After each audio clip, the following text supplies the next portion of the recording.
I can't see myself. You guys drop me a comment. Let me know you can see the stream. Yeah, we got a hectic week, right? We've seen nothing but like sell-off since that big gap up in stocks. Today's streams flow. I'm gonna cover like the S&P. I'm gonna cover the QQQ, and then I'm gonna hop into cryptos for a bit because they seem to go in one direction. And then we'll like look at some stocks, right? Something's looking really dodgy.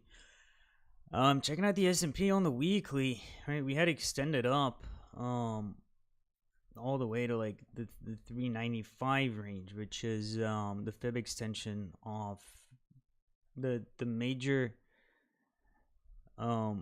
corrections, right? Like when we went through the bear market and broke back down, like 2007 financial crisis to 2000, right? So that extension gave us the 390s. Like it's a really shaky top, trying to like figure out exactly where the fib goes, but you're expecting resistance in the 393 range, right? 390, 393.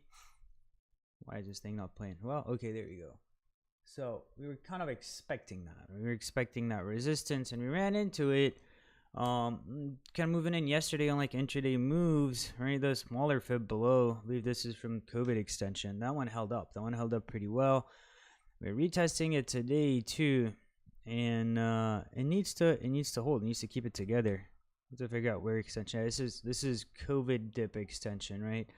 And what kind of validates this red line is price action holding above the blue line, right? So we did have support. So theoretically, if we see continued support here at the 389 range where we are right now on the S&P, that's good, right? That could get us a nice little turn for an upwards move. That being said, every other week we keep renewing our VIX, right? Because we do have an open gap here. And I think if we're going to push down to fill that 378 gap, we might as well come down to 371 and another fib test before going higher.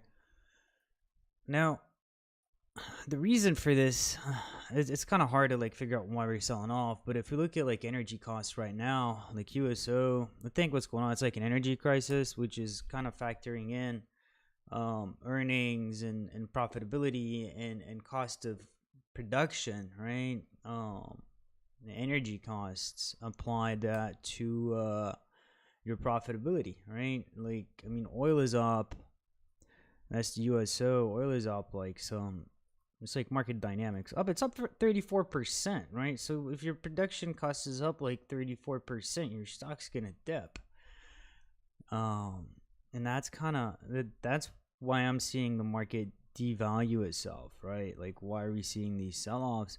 Now, what's the top on oil? Yeah, I don't know. Like, people thought oil was gonna go to zero because green energy is coming in Tesla and all this, but then we get this winter storm and all that looks really shaky. People can't charge their Teslas because they won't have electricity, and the ones that can are paying $900 to charge up their car.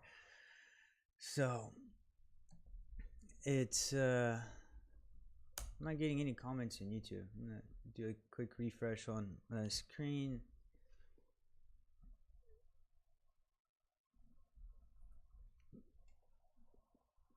There you go. So it's gonna go back to SPY. So for today, I'd like to see a support level hold. I'd like to see 389 hold and keep it together. And did we just lose power? No. There you go. So I'd like for the 389 to kind of keep it together and act as support for the day. And if not, then we can expect like liquidity below, maybe towards that gap, right? So the pivot below that wouldn't be the gap would be like 385. But let's see what the day brings. It looks like futures are selling off pretty nasty. And definitely looks like futures have been in charge, right? Futures have been pumping the market up in pre-market and after hours and overnight, and the market just gaps up and then gaps back down. So it's been a real gappy chart. I'm just going to do this. I need to be able to see the stream, the comments.